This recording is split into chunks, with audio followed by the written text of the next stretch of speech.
What if you had access to all the cards? Unlimited power. In Vintage, you play Magic the Gathering, but no cards are banned. These are the strongest and most explosive strategies ever. Don't blink, some games could end on turn 1. You voted in our community tab for one deck to represent each year since Y2K, and we assembled 26 competitive players to play a tournament to qualify for the final rounds. And now we finally have it. We have a top 8 of what could easily be the most powerful vintage decks of all time. And after 7 videos, we'll be finally able to crown the best vintage deck ever.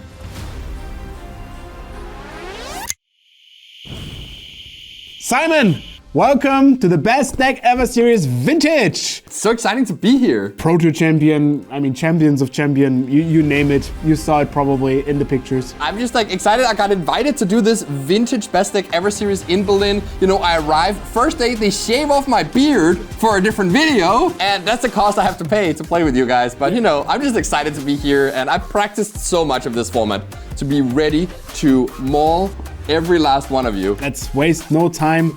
Do you like your hand? I have so much power, Thoralf. Right. I'm gonna keep this hand. The deck I'm playing here is Lurrus Breach. So that's an incredibly cool combo deck that tries to mill out the opponent with Brain Freeze, storming them out. But it has so many moves. My opening hand will get to showcase exactly that. It can do so many things, so much power in this hand. And if you're excited to see what a vintage turn can look like, well, check out this turn 1. Give it to me. All right, you too? Yes. All right. Welcome to the Best Deck Ever Series Vintage. I am your defending champion from last series. In fact, I met myself in the finals. That's why I have this crown. But unfortunately, I have to give it up, at least for now, and give the others a chance. Speaking of winning, I'm planning to get it back because I'm playing one of the best vintage decks of all time. I'm playing Doomsday.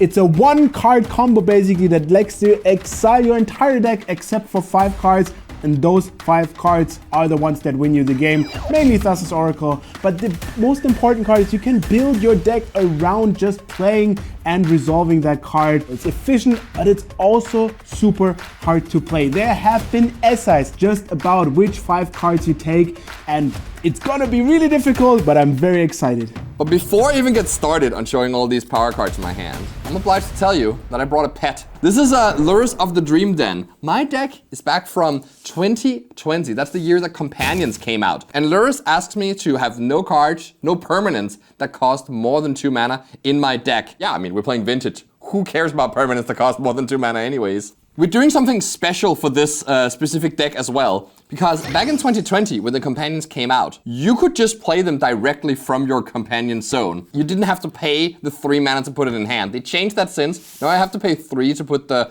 Lurrus into my hand, but so much of the power of this deck is tied into just playing this directly. We just decided that we're gonna let me play this from the Companion zone. Nice. I voted for no. I was overruled. No. Oh yes, I always have Carl backing me up.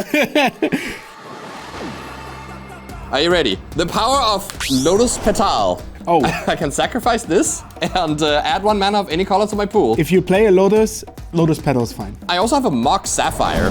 So this adds 1 blue mana to my mana pool by tapping it. So this is just an extra land drop. One of the power cards, power 9 of Magic. And yes. I will, playing Volcanic Island. Okay, so that was enough. You know, I can't actually cast the Lurrus because I don't even have black and white here, but that's fine. I'm gonna find a way to do it. I play Demonic Tutor. 2 mana, I get to search my deck for any card and put it into my hand, and you don't even get to see what it is. Probably will get to see it soon. Maybe. I will have to say no. That means I'm gonna play a Force of Will, exile a card for Force of Will, and counter that spell, which normally costs 5 mana, but I can play it for 1 life and for free if I exile a blue card. Normally in Magic, when your opponent plays a card that gets another card from their library, you don't want to counter those cards because you want to make them spend the mana for the next card they get, and then you got an advantage because they got slower. Vintage is different because not only are the cards cheaper in Vintage, also Simon is obviously using his graveyard as a resources. So if he gets cards that then go to the graveyard and he can cast out of his graveyard, I don't want that to happen. So I actually, in this case, need to counter the Demonic Tutor directly for him not getting a Lotus and then going off. Blue Force of Will, you say? I'm very happy to have a Pyroblast here. Okay. An answer for your answer. Counter target blue spell. Yes, it's countered, and now you get to look for a card. I'm gonna find this card here. Shuffle my hand, you don't know anything. Mysteriously, I now have a Black Lotus, and I'll play this one. So you went from Lotus Petal into Mox Sapphire into Black Lotus. And Black Lotus, of course, the most iconic card of all time. Whenever I tell people that I play Magic, they're like, whoa, do you have a Black Lotus? They know nothing of the game, but they know this card exists and is expensive. You can sacrifice it to add 3 mana of any single color, but of course it costs just 0 to play, and it's even better than that in this deck. I'm gonna sacrifice this for 3 black, and I'll play Lurrus right from my companion zone. As I explained, we're playing with special rules here for this event only. Do not play Lurrus without putting it in your hand first at home. It's a nice little cat mom with this little kitty. And it's a 3 mana 3/2 lifelinker that says, during each of your turns, I can play 1 card from my graveyard with cost 2 or less. 1 permanent spell specifically. Yeah, that's true. I do have a Lotus Petal and a Black Lotus. I have to decide which of these is the better one to play. I'm gonna go for the big one. Oh, yeah. That's why we invited him. He finds the place. It's already turn 1 and I've cast 2 Black Lotuses already. I also sacrifice this for blue and play a Preordain. Okay, that works. Done yet. So I look at the top 2, and then I get to draw a card. This has been a blast of a turn 1, but I'm going to be out of gas very soon, and so this scrying from the Preordain is quite important to find me some more stuff to do. I see this Flusterstorm here, and instead of trying to put that on bottom to find more proactive things, I think it's really important that I make sure I am protected from his combo, because the Doomsday deck is no joke. I'll put this on top and this on bottom. Draw my card. Are we done now? No. With the last 2 mana I've left, I'm gonna play a Time Walk. Yet another one of the Power 9 here. It lets me take an extra turn after this one. Okay. Fun fact about this, the original printing of this, or the idea of this said, target opponent loses next turn, which meant you don't get your next turn, like skip your next turn, but yeah, they... Phrasing, huh? They fixed the phrasing, now it's not as good, but still pretty good, so I get to take an extra turn with my kitty cat in play. Let me just do a quick count. You have a 3/2 lifelinker and 1 card in hand. So you still have to deliver on something you're doing. You're doing a lot of fancy dancing, but where's the actual meat, you know? I mean, hopefully right on top. All right. I'll take my extra turn. I'll draw my card, and that can be good later. I'll Turn 4. I'll play my Black Lotus here from the graveyard to just start the turn, and attack with Lurrus. I'll take 3. Pass. Wait, sorry, is it really my turn? Like, do I get to play? You get to have a turn. Okay, I now remembered what I have in hand. Okay, we'll draw. Here's my show, and it's gonna be a banger. I'll play an Underground Sea, which makes black, and cast a Dark Ritual. For 1 black mana, you get 3 black mana. So this is basically a Black Lotus as a spell. Your budget Lotus gets the resolve. Yeah. It's fine. 3 black mana. I'm not doing all of those fancy get some more mana stuff. I will cast the cards that matter. I'll play Doomsday. Hello! This is my deck's name. Name after this card. 3 black mana, search your library and your graveyard for 5 cards and remove the rest from the game. Yes, I will only have a library of 5 cards, but the upside is I get to choose which order they are, on the slight downside of losing half my life rounded up. Most of your deck is gonna be gone. You have 5 cards left, but you get to choose what those cards are. Exactly, and then we'll play on. That's way too scary. The Doomsday is the card that wins the game for you. You could possibly even win this turn if I let Doomsday resolve. So I'm very happy that I got to keep a Flusterstorm with my Scry, and I'm going to counter this. So this says counter target instant or sorcery spell unless its controller pays 1. That's like not very good for 1 mana, but it also has Storm. So I get to copy it. 1 for your Dark Ritual and 1 for your Doomsday. So now there's 3 copies of Flusterstorm trying to counter your Doomsday. I guess I will decline your offer and doom another day. It's your. I am going to be so technically correct that it's gonna hurt everyone. I'm going to, in my upkeep, not an end step, play a Vampiric Tutor, sacrificing my entire Black Lotus to pay the black mana, because I don't have that here. Okay. So Vampiric Tutor is another card that lets me go through my deck and get exactly what I want. This one though, it's an instant for 1 mana, it's an upside, but it costs me 2 life. And I have to put the card not in my hand, but on top. Okay, so I say technically correct by playing my Vampiric Tutor in my own upkeep here. This is just to illustrate that a mistake I commonly see people make is that they get too used to doing stuff in their opponent's end step. And that actually only matters, that timing, if you're playing spells by tapping lands. But in this case, when I'm sacrificing a permanent to play the spell, it doesn't matter if I do it in his end of turn or in my own turn. So that's why I just do it in upkeep here. There are some small reasons for it, like for instance, if he has Force of Negation, I'd kind of like him to bait him to force my tutor rather than the card I'm going to get, because it's going to be, well, I'll get a new draw step instead if he just counters the tutor. So that's why I do this in upkeep. But be on the lookout for spots where you could do the same. I take 2 damage to have searched up this card, which again, I'm not going to tell you what it is. Is it good? Yes, it is very good. The 2 black mana will disappear into smoke, and I'll draw a mystery card. And you know what? Just to keep it casual, I'm just gonna start by playing a Black Lotus. I'm gonna attack with my Lurrus. So you take 3 damage, and yeah, I get to revamp some of that life I lost. And then I'll play my namesake card. This is Underworld Breach. It's a 2-mana enchantment that says each non-land card in my graveyard has escape. Escape meaning that I can play it by exiling 3 cards from my graveyard.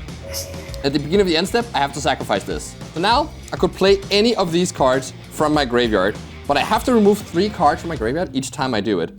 So it's going to be not that easy to keep up with like all the cards in graveyard here. I have a trick up my sleeve though. So I'm going to sacrifice my Black Lotus to make 3 black mana. Okay. And then I will play Demonic Tutor by exiling, let's say, these 3 cards. Okay, so I get Brain Freeze into my hand. This time I'm actually going to tell you. You don't have to tell me, but it's like when the people telling you what they're tutoring, you probably toast. My Lurrus has already played the Lotus from my graveyard, but I can still do it. So I'm going to exile these cards to play a Lotus, and I can sacrifice this for blue mana. So now I have 4 mana in pool, and this will pay for my Brain Freeze.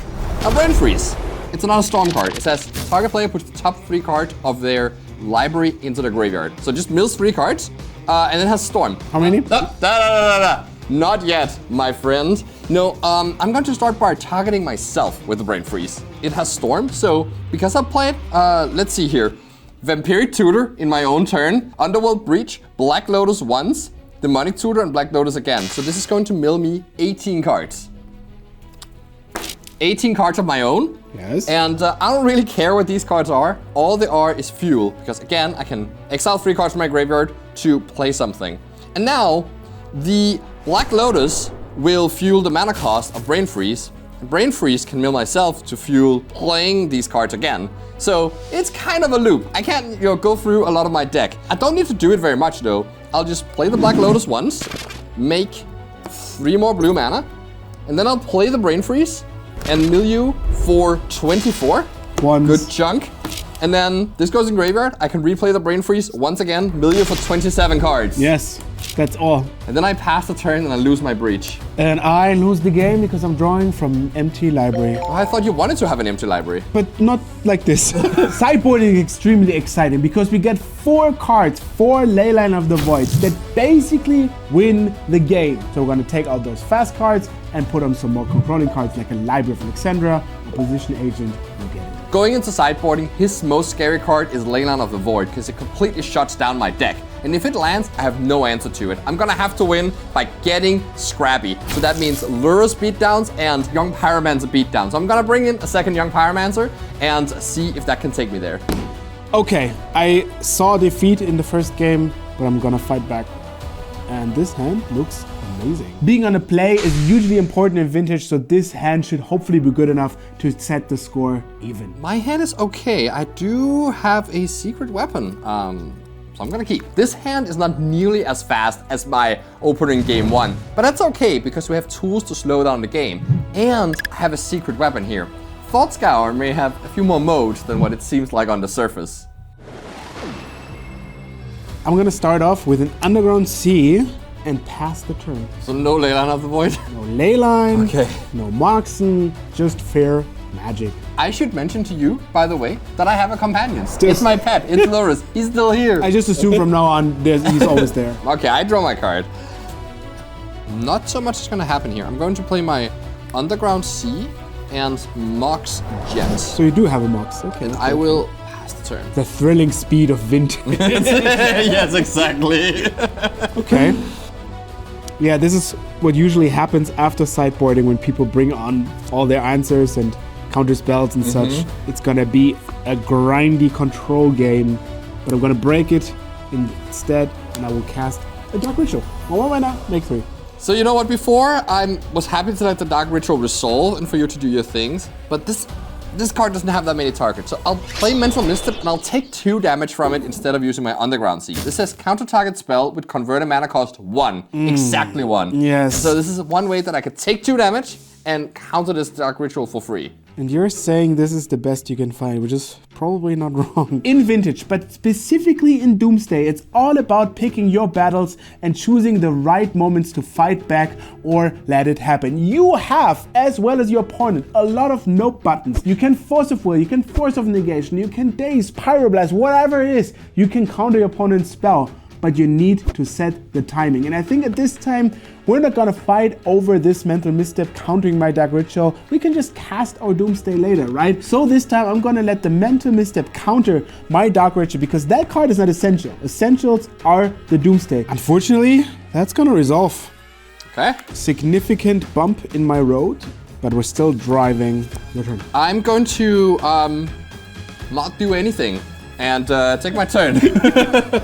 Okay. So I could use my 1 mana right now here at the end of turn to play my Thought Scour and try to get my Dig Through Time online. But I'm not gonna do that. I'm just gonna waste my mana and hold the Thought Scour because this is my secret weapon. If I milk Thoralf for 2 at the exact right moment, it could mess up his whole Doomsday stack. Okay, this is actually an interesting draw. So you know what happened in the last game?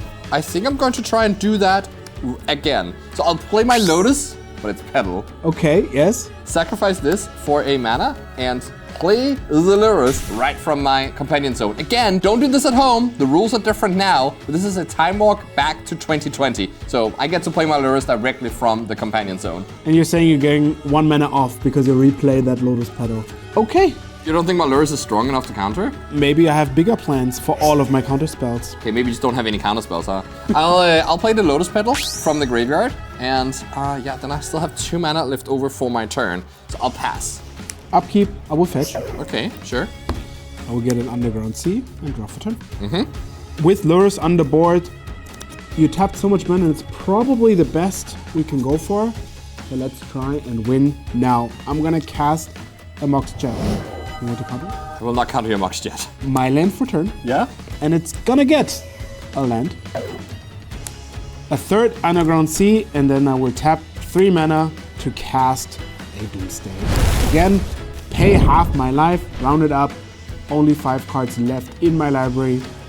What could possibly go wrong? Yeah, this I cannot resolve. So I'm going to fetch as well. Go get a Volcanic Island. And then here's a, I guess a card that is vintage playable. Spell Pierce.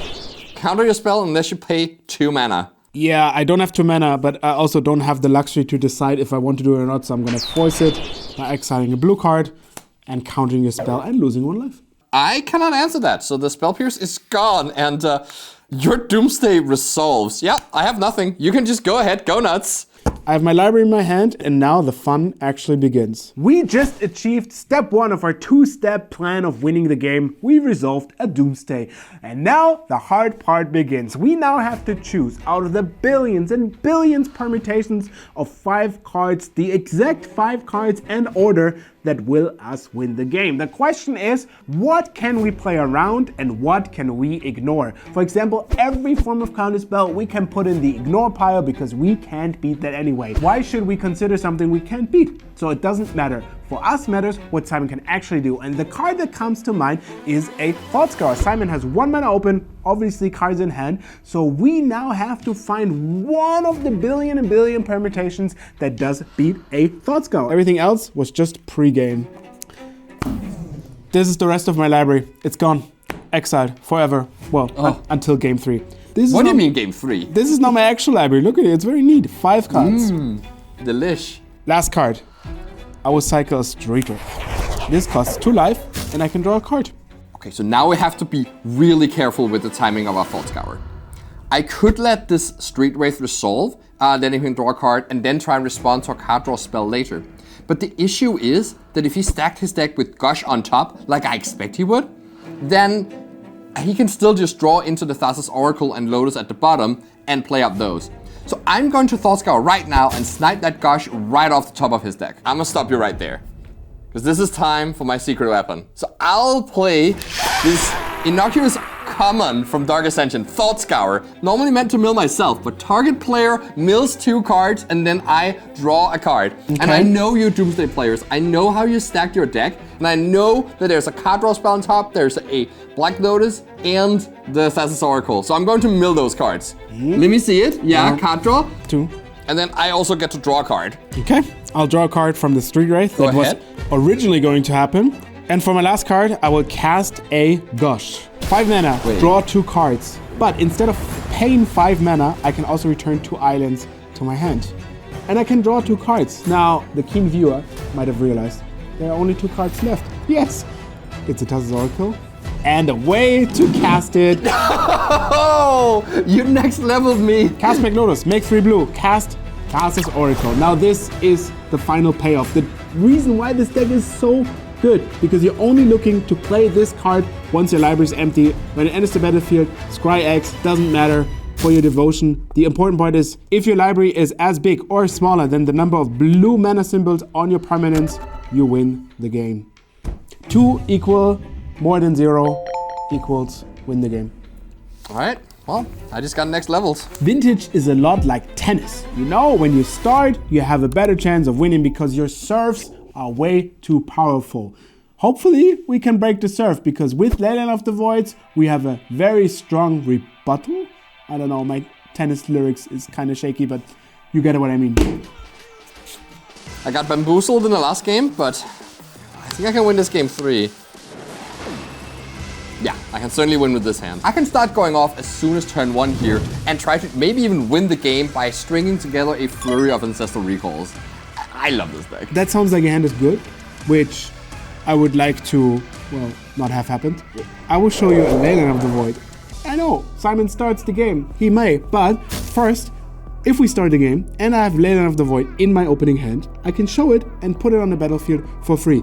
It's not even cast. The game just starts with a Leyline of the Void. If a card would be put in an opponent's graveyard from anywhere, exile it instead.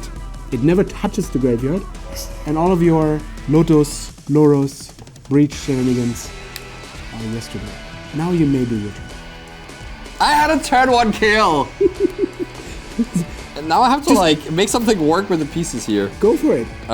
Do your best. I believe in you. Okay. I'm so happy for your support. Okay, you know what? I can still do something that's reasonably cool. No! I'll play Volcanic Island. The whole plan of this part was you not doing something cool. It's not as cool as winning the game, but it's at least something. I'll play Lotus Petal once again. Okay. And here's Lion's Eye Diamond. This is another cheap Lotus here. And in a budget Lotus. This one is, again, 0 mana artifact. You can sacrifice it to make 3 mana of color, just like Black Lotus. But it does have a downside. You have to discard your hand to activate this. You have to exile your hand. Yes, okay, I have to exile my hand to activate this. The trick with this one is that you can't really use this to pay for cost, so I have to like crack this and then I don't have any cards in hand to play. It's not so bad. I'm going to play an Ancestral Recall, targeting myself, and then... It's not so bad, don't worry about it. Yes? In response, I'll use the Lion's Eye Diamond. Discard my hand, it's exiled. I get 3 black mana here. That's my recall resolve now. As expected, Simon is really, really desperate because that Leyline of the Void is shutting him down. Now he's casting Ancestral and discarding his whole hand to see just the next 3 cards. And I know what you're thinking. I know you say, well, I see an Ancestral Recall, I'll counter it. I mean, it's his last card. What's he gonna do? But I say, no, we don't really need it. There's a really, really big downside of now countering that Ancestral is we need 7 cards in hand. We have this Library of Alexandria. As soon as we get that going, we get cards every turn. It doesn't even matter what Simon does. But if we now use the Force of Will, we have only 4 cards. That's not enough. I say, let him draw the 3 cards. We can still counter something relevant, even though I have no idea what that could be. And then next turn, we're gonna start drawing cards. Easy game. I'm gonna allow it. Even though I might or might not be able to counter. Okay. So I draw 3. Yeah. And I have... more mana? 3 black mana. So that's enough for me to play Lurrus. Does that resolve? Yes. I can't do anything cool with Lurrus because you're shutting off my graveyard. I'll draw my 7th card because I lost one because of the ley line. But I will get there and play a Library of Alexandria. This, arguably, is the best land in whole Magic. It makes a mana, but also if I tap it and have 7 cards in my hand, I draw a card. And since I don't want to play anything, it's your turn. I guess that may explain why you didn't counter anything. Let's see what I draw. I'll play a Polluted Delta. Hey, okay, I am not spiraling, okay? You're spiraling. Attack you for 3. Usually Ka is the one who's spiraling. I'll take 3. It is your go. Okay. So it may look like I'm trying to beat down with Lurrus as my main game plan. But drawing that Brain Freeze gives me another avenue to victory. Lurrus is just going to be a distraction for now, but my actual plan is to hold this Brain Freeze until he Doomsdays. Then I can mill out his deck and should just win the game. Draw and draw again. Now I have 7. Yep. Because I have 7 cards. That's what that card does. There are so many options, but I think I have a lot of time, so I'll play a fetch land. 7 cards, pass the turn. All right. Last game, this one was just not good enough. I'm not gonna hold it this time around. I'll just Thought Scour myself and exile 2 cards. And they're gonna be gone forever. And I draw a card from Thought Scour. Cool. Then I play a Volcanic Island and attack you for 3 once again with Lurrus. Yes. In my upkeep, I have 7 cards, and I want to have 7 cards for drawing. So I'll do that before I draw a card. And then I'm gonna fetch for an Underground Sea, have my actual draw step, and then, you know, fetch again. Okay. Get a second Underground Sea. And you know what's really fun when you're drawing 2 cards a turn? Wait. More No. turns. No, don't do it. Ah. Time Walk. Take an extra turn after this one. Resolves? Yeah, it does resolve. Very good. Upkeep. Again, 7 cards. Want to draw a card. Sure, go ahead. Draw as many cards as 1, you want. Draw 2. Drawing a second Brain Freeze is really interesting because now not only do I have the plan of waiting until he Doomsdays, but it's even possible for me to have a turn where either he or I plays enough spells that I can just naturally double Brain Freeze to mill out the entire deck. So I'm happy to see him drawing as many cards as possible. I will look for another land again. Get, you guessed it, an Underground Sea. It's not drastic, but I don't like all the beatdown. I'm gonna cast a Dark Ritual. I will get 3 black mana, and instead of doing all this Doomsday stuff, I will need a little more setup. I will just actually play a Street Wraith. You're surprised, but it's a 3/4 blocker. It blocks Lurrus. Lurrus plan hereby stunted. See if I can draw something else that does anything. That's not horrible. I'll play a Young Pyromancer to keep up the beatdown. I just played basically a fancy wall, and it should be standing. So I'm gonna force your Young Pyromancer losing yet another life and countering it for not paying mana. Young Pyromancer is gone. Thank you. I'm gonna draw a card, and now I only have 5 cards. I need 7 to draw cards. So let's gonna change that. I'm gonna tap all of those for 3 black and show you a card you haven't seen before, but you might have heard of. It's very good. It's very potent. Necro potent. Great joke. Thank you.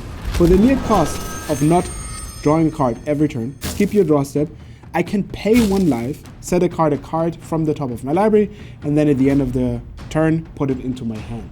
If I have to discard, it goes to exile, but mainly it's about refreshing your hand. I'll play Mox Sapphire, because it's free, and then I'm gonna pay 4 life. You pay 4 life now, then end of turn you get to draw them. Correct. Draw 4. Okay. My life total is dwindling, but I have a full hand, so do your worst. Let's see what my worst is. Yeah, that's pretty much my worst. I'll play a Scalding Tarn and pass the turn. End of turn. I'm gonna draw a card. Yep. So I'll draw a 9th card, play a land, which I don't really want to crack, but it's 1 card less in my hand, and then for 3 black mana, cast the Doomsday. Search your library and graveyard for 5 cards, exile the rest, you know the deck. Okay, so we got there. He's playing Doomsday right now. He has 5 cards left in his deck.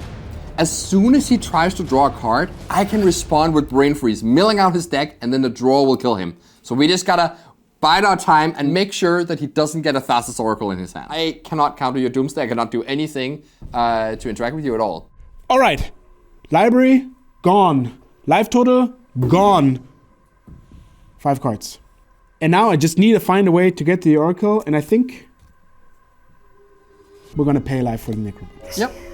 That's, I'm gonna respond to that. This is the time to land my Brain Freeze. You've played one spell this turn, just the Doomsday, but this still mills you for 6. And empties your library. Yes. That means I don't have access to Thassa's Oracle. I'm gonna pay my last life that I can pay reasonably to activate Necropotence yet another time to exile the top card of my library and get it at the end of the turn. Yeah, this is the moment where I just have to get rid of your library once again. Brain Freeze you again. You have a second Brain Freeze? Get rid of your deck. Yo! Okay, I think now it looks safe enough to draw a card. Because I have 7 cards in hand, I will draw the top card. Oh, right, yeah, you still have the 7. So I'm drawing this card. Uh-huh. Then your Brain Freeze happens. All of those are milled. Yes, and then you... Again and again, and then... try to exile the top, but you cannot. I have nothing, your Brain Freeze resolves. Okay, and you have no deck. I have a dilemma. I'm at 1 life, and I only have a fetch. Oh, right, yes. So that's all good. And it's your turn. Yeah, so you can't play the Oracle on your turn? Yes, you draw a card. Looks better than it actually is. Yeah, somehow he doesn't seem happy about this. I know that you have Necropotence in play. I'm gonna finally play my Mock Sapphire and my Underground Sea. And yeah, I mean, your past has had 1 life, no cards in deck. Untap. Upkeep. Nothing happens. Draw step. Remember the downside of Necropotence where you said like skip your draw step? The actual one time in life where this is an upside? I don't have a draw phase. We'll skip right into my main phase. No! Is when I'm casting the Thassa's Oracle. Yo! Naturally, my devotion is bigger than my library, and I would like to win the game right now. Wow, that was crazy game. I was sitting on my 2 Brain Freezes for so long, hoping that I could like string I was them thinking, together. what is the worst that could happen? Like, where is this going wrong? Because it didn't seem like you're losing, right? You seemed like you have a plan. That's Street Wraith. So good. 5 mana, 3/4, vintage staple.